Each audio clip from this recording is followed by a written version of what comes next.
Bonjour Jean-David. Bonjour Jean-David. Bonjour Jean-David, bonjour. Bonjour Stéphane, ça va? Ravi de vous avoir ce matin. Merci, c'est partagé. Alors, on espère que vous avez de bonnes nouvelles à nous apporter. Lynette, we have good news for our viewer.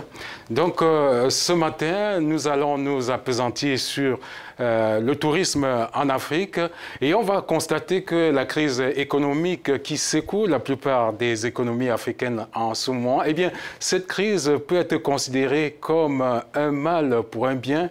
On va s'expliquer. Elle a permis de mettre en exergue des pans ignorés de l'économie africaine. Aujourd'hui, tout le monde parle d'agriculture, agriculture de deuxième génération, ainsi de suite. Mais nous allons nous appesantir particulièrement sur le tourisme qui apparaît comme un véritable secteur à même de booster l'activité économique en Afrique.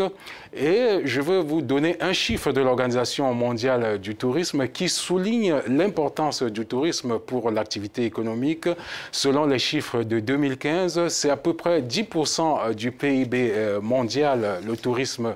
Vous pouvez admirer ces belles images de l'Éthiopie qui défilent sur notre plateau. Donc le tourisme, c'est à peu près 10% du PIB sur le plan économique dans le monde et cela mérite d'être souligné. Ça, c'est les chiffres de 2015 et on espère que les autorités, les leaders africains vont exploiter ce potentiel. Alors, Jean-David, avez-vous le sentiment que l'Afrique n'exploite pas suffisamment ce qui est présenté comme la première industrie mondiale? Écoutez, Stéphane, si on essaie d'écouter le discours du Premier ministre chinois, Xi Jinping, c'était l'année dernière à l'occasion de la conférence sur le tourisme durable, eh bien, il a fait une révélation qui mérite d'être soulignée. À peu près 600 millions de touristes chinois à l'horizon 2020 dans le monde. C'est le pays qui fournit le plus de touristes dans le monde. 600 millions de touristes chinois, c'est à peu près un peu plus de 3 fois la population du Nigeria, à peu près 180 millions d'habitants, la population du Nigeria. Cela nous paraît important, mais il faut relever que l'Afrique, pour le moment, ne tire pas suffisamment parti de ce potentiel-là. D'après les chiffres de l'Organisation mondiale du tourisme, l'Afrique ne capte qu'environ 3 à 5% de ce flux de touristes, à peu près dans les 18 et 30 millions de touristes, donc ce qui est très négligeable, dont l'Afrique pourrait faire mieux et profiter du flux de tourisme dans le monde.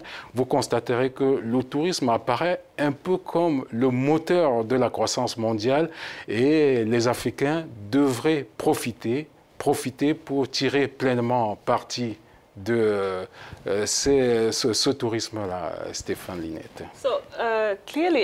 Alors clairement, l'Afrique n'exploite pas assez son potentiel touristique. Que doivent faire les gouvernements Que font les gouvernements pour justement donner une plus grande place au tourisme dans leur économie? C'est le moteur de l'économie dans le monde. Nous l'avons vu par les chiffres, Lynette. Mais le plus important, c'est que les dirigeants africains, pour le moment, prennent conscience de ce potentiel-là. À l'Union africaine, il y a une commission qui s'occupe de la logistique, du transport et du tourisme. Il faut avouer que c'est un peu noyé.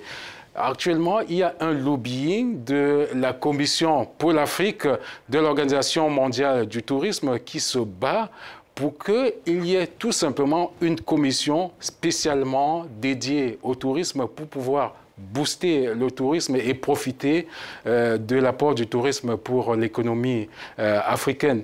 Il y a également des efforts qui sont faits, toujours le lobbying de cette commission-là, pour qu'il y ait une politique du tourisme à l'échelle du continent et même au niveau international.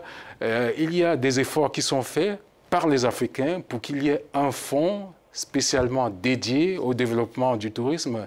Et évidemment, cela profiterait à l'Afrique.